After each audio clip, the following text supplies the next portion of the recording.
These are called Zodiac, Bicycle Chinese Zodiac. No? 12 designs in total. Iba-iba yan. So, meron kang ox, meron kang tiger, and iba-iba yan. May monkey, tapos may snake. Ito, snake. Year of the Snake ako yan. Tapos ikaw ba, pre? Ano ka? Year of the Dragon. Dragon. Last year. Year mo pala last year.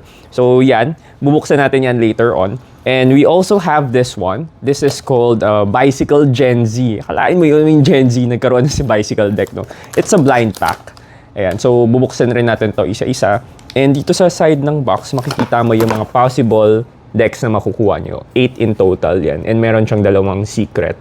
So, hindi natin alam kung ano itsura ng secret na version, no? Also, ito, maraming magkakagusto dito. These are called Bicycle Gundam playing cards. So, 4 siya in this series. And this was released in China.